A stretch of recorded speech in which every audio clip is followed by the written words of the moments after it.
வளையல் பாக்ஸு வீட்டிலே எப்படி பண்ணலான்னு சொல்லி பார்க்கலாம் வாங்க. எங்களோட கேட்டி பை இருக்க பாக்ஸ் தான் நம்ம வளையல் பாக்ஸ் பண்ண போகிறோம். Hi my dear lovable family and smiley friends. Video தொடர்ந்து பார்க்குறதுக்கு முன்னாடி பிரியா கரவச்சி யூடியூப் சேனலில் சப்ஸ்கிரைப் பண்ணிடுங்க. பக்கத்தில் இருக்க பெல் ஐக்கானை கிளிக் பண்ணிங்கன்னா 3 நோட்டிஃபிகேஷன் காட்டும். அதில் ஆளுன்றதை கொடுத்தீங்க அப்படின்னா இனிமேட்டு நான் ஃப்யூச்சரில் போடுற எல்லா வீடியோவும் உங்களுக்கு நோட்டிஃபிகேஷன் காட்டும். இந்த வீடியோ பிடிச்சிருந்துச்சு நீங்கள் நினச்சிங்கன்னா ஒரே ஒரு லைக் பட்டனை கிளிக் பண்ணிட்டு போயிடுங்க. உங்கள் ஃப்ரெண்ட்ஸுக்கு யூஸ் ஆகும்னு நினச்சிங்கன்னா ஷேர் பண்ணுங்கள். வேறு ஏதாவது ஃபீட்பேக் சொல்லணுன்னா கமெண்ட் பாக்ஸில் கமெண்ட் பண்ணுங்கள். இது என்னோடய இன்ஸ்டா பேஜ், அதையும் ஃபாலோ பண்ணுங்கள். அதில் நான் ரீல்ஸ்லாம் போடுவேன், அதையும் பார்த்து என்ஜாய் பண்ணுங்கள். இது மாதிரி ஒரு அட்டைப்பெட்டி எடுத்துக்கிறேன். உங்கள் வீட்டில் என்ன அட்டைப்பெட்டி இருக்கோ அதை நீங்கள் எடுத்துக்கோங்க. இது ரெஃப்ரிஜரேட்டரோட அட்டைப்பெட்டி. இதெல்லாம் நம்ம வளையல் பாக்ஸ் செய்ய போகிறோம். ஒரு இது வந்து டோராக வச்சுக்க போகிறோம், இன்னொரு இதை கட் பண்ண போகிறோம். ஸோ அதனால் அதில் இன்னொரு சைடில் இருக்க 2 இதையுமே வந்து கட் பண்ணுறேன். அந்த அட்டையை ஃபுல்லாக கட் பண்ணாமல் ஒரு 1/2 இன்ச் கேப் விட்டு கட் பண்ணுறேன். அப்போ தான் அந்த டோர் க்ளோஸ் பண்ணுறப்ப இடையில வந்து ஒரு லைன் கேப் இல்லாமல் இருக்கும். இப்படி சாத்துறப்ப அங்கே வந்து கேப் தெரியுது. சப்போஸ் அந்த 1/2 இன்ச் அங்கே வச்சுட்டு நம்ம இது பண்ணோம் அப்படின்னா அந்த கேப் தெரியாமல் இருக்கும். அதுக்காக தான் இப்போ இந்த 1/2 இன்ச் கேப் இருக்கிற மாதிரி இருக்குது.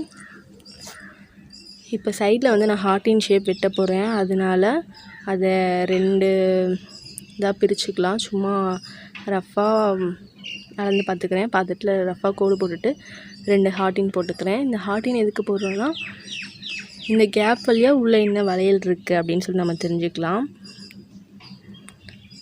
உங்களுக்கு தேவை அப்படின்னா இந்த ஹார்ட்டின் கட் பண்ணிட்டு A4 ஷீட்லாம் ஒட்டினதுக்கப்புறம் மேலே வந்து என்ன கலர் இருக்குதுன்னு நீங்கள் எழுதிக்கலாம். இப்போ இந்த ஹார்ட்டின் ஷேப் இது பண்ணுறதுக்கு வந்து ஒரு ஊசியோ இல்லை கம்பியோ எடுத்து நீங்கள் அந்த ஹார்ட்டினில் அப்படியே ஓட்டையாக போட்டுவாங்க. ஃபுல்லாக போடணும். ரொம்ப நெருக்கி ஓட்டை போட்டுட்டு அப்புறமா சிஸ்ஸர் வச்சு கட் பண்ணி எடுத்துருங்க. இது கொஞ்சம் கட் பண்ணுறப்ப கொஞ்சம் திப்பியாக தான் இருக்கும். அது வந்து கத்திரிக்கோலை அப்படியே இது பண்ணி வச்சுட்டு அதையே வந்து இது பண்ணுறோம். சிசர் வச்சு எடுத்ததுக்கப்புறம் ஓரளவுக்கு நார்மலாக இருக்கும். இப்போ இதில் வந்து ஒரு கவர் ஒட்ட போகிறோம், ஒயிட் கலர் கவர். இது எதுக்குன்னா இப்போ நம்ம அப்படியே விட்டோம் அப்படின்னா அது வழியாக தூசி உள்ளே போகலாம், வளையல் வந்து இதாகலாம். அதனால் நம்ம கவர் ஒட்டுறோம். 4 எட்ஜ்லேயும் வந்து இது கம் பேஸ்ட் பண்ணிக்கிறேன். 2 லைன் போட்டுக்கிறேன். மற்றதெல்லாம் வந்து உள்ள அட்டைப்பெட்டியில் கம் போட்டுக்கோங்க, கவரில் போட வேணாம். போட்டுட்டு நான் வந்து இதை அதில் பேஸ்ட் பண்ணிடுறேன்.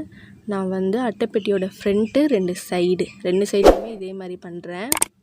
ஹார்ட்டின் வந்து அதே மாதிரி அட்டைப்பெட்டியோட ஃப்ரண்ட்லேயும் 2 சைட்லேயும் போடுறேன். பேக் சைடு மட்டும் 2 ஹார்ட்டின் போடலை. ஓகேவா?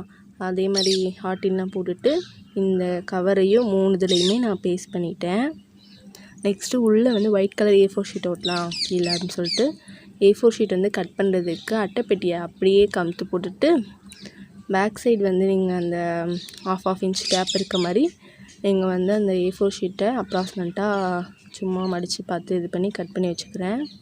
நெக்ஸ்ட் அதில் கீழே வந்து கம் பேஸ்ட் பண்ணுறேன். பேஸ்ட் பண்ணிவிட்டு A4 ஷீட்டெல்லாம் அதில் ஒட்டிடுறேன். நெக்ஸ்ட் வந்து சைடில் வந்து A4 ஷீட் ஒட்டுறேன்.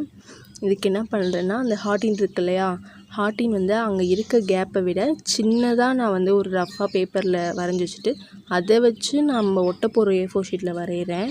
இந்த A4 ஷீட்டை வந்து 2ஆக மடிச்சுட்டு அந்த 2ஆக இருக்கிறது திரும்ப 4ஆக மடிக்கிறோம்.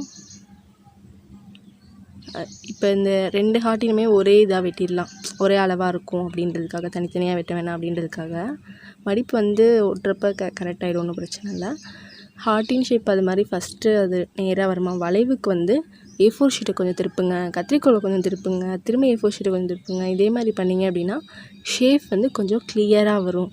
ஒரு மாதிரி திப்பியாக இல்லாமல் கத்திரிக்கோலை வந்து இப்படி நம்ம லைட்டாக இது பண்ணோம் அப்படின்னா ஒரு மாதிரி அந்த லைட் கட்டிங் தெரியும் சின்னதாக.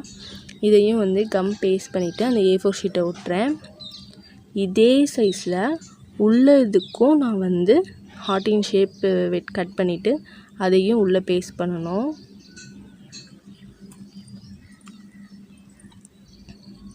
அதே மாதிரி வெளியில் இருக்க ஷீட்லேருந்து எக்ஸ்ட்ரா வந்து உள்ளே ஒட்டிட்டு உள்ளே வந்து அதை மேலே கவர் பண்ணிக்கோங்க. ஓகேவா? வெளியில் வந்து அந்த மாதிரி பண்ணாதீங்க. இதே மாதிரி நான் ஃபுல் அட்டை பாக்ஸ்லையும் என்னென்ன கலரில் ஒட்ட முடியுமோ நான் அந்தந்த கலரில் ஒட்டிட்டேன். இங்கே வந்து A4 ஷீட் ஒட்டணும்னு இல்லை, நியூஸ் பேப்பர் கூட ஒட்டிக்கலாம். இப்போ இந்த டோர் க்ளோஸ் பண்ணுறதுக்கு வந்து ஒரு கயிறு வந்து 4 1 இன்ச் அளவுக்கு மடிச்சுட்டு அதை வந்து உள்பக்கமாக கயிறு ஒட்டிக்கிறேன். வெளிப்பக்கம் ஒரு ஸ்டோன் ஒட்டுறேன். ஸ்டோன் இல்லை அப்படின்னா நீங்கள் ஒரு அட்டை வந்து ஒரு 3 அட்டையை தொடர்ந்து ஒட்டிட்டு அதை ஒட்டிக்கலாம். இந்த நூலில் வந்து உள்ளே இருக்கிறது தெரியாமல் இருக்கிறதுக்காக அதே கலர் A4 ஷீட்டோ என்ன பேப்பர் ஒட்டுறீங்களோ அதே கலரை கொஞ்சம் கட் பண்ணி அதில் ஒட்டிக்கோங்க. இந்த வீடியோ பிடிச்சினா லைக் பண்ணுங்கள், மறந்துடாமல் சப்ஸ்கிரைப் பண்ணுங்கள், அந்த பெல் ஐக்கானை கிளிக் பண்ணுங்கள், அதில் ஆல் என்ற நோட்டிஃபிகேஷனை கொடுங்க. வளையல் வந்து நம்ம உள்ளே போடுறதுக்கு ஒரு ரோல் மாதிரி பண்ணணும். அதுக்கு வந்து நான் ஒரு பத்திரிக்கை அட்டை எடுத்திருக்கேன். நீங்கள் வேறு ஏதாவது புக்கோட அட்டை இதெல்லாம் இருக்கும்ல அதை கூட எடுத்துக்கலாம். அதை வந்து 2ஆக கட் பண்ணிக்கிறேன். நெக்ஸ்ட் வந்து அதை அட்டைப்பெட்டியோட சைடில் வச்சு பார்க்குறேன். அதுவும் வந்து இன்னும் 2 இது கட் பண்ணுற அளவுக்கு இருக்குது. ஸோ அதையும் கட் பண்ணிக்கிறேன். நான் ஒரு பத்திரிக்கை அட்டையை 4ஆக கட் பண்ணியிருக்கேன். அதில் ஒரு பீஸ் எடுத்து அதை சுருட்டுறேன். அதை வந்து சின்னதாகவே ஃபஸ்ட்டு சுருட்டுங்க. சுருட்டிட்டு இது மாதிரி தேய்ச்சிங்க அப்படின்னா அந்த ரவுண்ட் ஷேப் கொஞ்சம் சீக்கிரமாக வந்துடும். இப்போ அதை வந்து நீங்கள் கம் ஒட்டுறதுனால ஒட்டிக்கலாம். நான் வந்து செலோ டேப் போட்டுறேன். கம்னா கொஞ்சம் ட்ரை ஆக வெயிட் பண்ணணும். அதனால் செலோ டேப் வந்து அப்படிக்கா ஒன்று, அப்புறம் நடுப்புற ஒன்று, நெக்ஸ்ட்டு இப்படிக்கா ஒன்று ஒட்டிக்கிறோம். அப்புறம் இந்த எட்ஜஸ் இருக்கு இல்லையா, அதுலேயும் வந்து ஒரு செலோ டேப் இந்த சைடு அந்த சைடு 2 சைடுமே ஒட்டிக்கிறேன். இப்போ இது மேலே வந்து A4 ஷீட் வந்து ஒட்டிக்கிறேன். அது உங்களோட விஷ் ஒட்டுறதுனால ஒட்டிக்கலாம், ஏன்னா வளையல் கவர் பண்ணிடும். இப்போ இதை வந்து சைடில் வச்சு பார்த்துக்கிறேன். அட்டைப்பெட்டியை விட 1/2 இன்ச் கம்மியாக இருக்கிற அளவுக்கு பார்த்துட்டு அதில் கம் பேஸ்ட் பண்ணிவிட்டு நான் அதை வந்து உள்ளே ஒட்டுறேன். 4 மூலைக்கும் 4 இது ஒட்டணும். அது மாதிரி ஒட்டிட்டேன். இப்போ இதுக்குள்ளே தான் நம்ம வளையல் போட போகிறோம். நான் இன்னும் நிறையா கிராஃப்ட் ஒர்க்லாம் என்னோடய வீடியோஸில் போட்டிருக்கேன். அதெல்லாம் தொடர்ந்து பாருங்கள். ஹேர் ஸ்டைல் அப்புறம் ஒரு கிராஃப்ட் ஒர்க் போட்டிருக்கேன். அதில் வளையல்லாம் போட்டுக்கலாம்.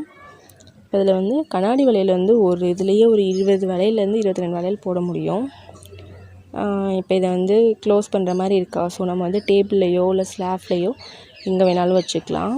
இது க்ளோசிங் மாடல்ன்றதுனால நம்ம வந்து அழுக்கு படியாமலும் இருக்கும் உள்ள வளையலில். இது மாதிரி நம்ம உள்ள வளையல் வச்சுட்டு க்ளோஸ் பண்ணிவிட்டு, சப்போஸ் நீங்கள் வெளியில் இருந்தே வந்து இந்த ஜன்னல் வழியாக நீங்கள் என்ன கலர் வளையல் இருக்குது அப்படின்னு சொல்லி நம்ம எட்டி பார்த்துக்கலாம்.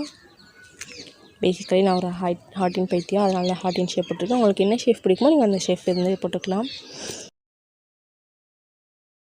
தேங்க்ஸ் ஃபார் வாட்சிங் my video my dear lovable smiley friends. Like பண்ணுங்கள், ஷேர் பண்ணுங்கள், கமெண்ட் பண்ணுங்கள், மறந்துடாமல் சப்ஸ்கிரைப் பண்ணுங்கள், இந்த பெல் ஐக்கானை கிளிக் பண்ணுங்கள்.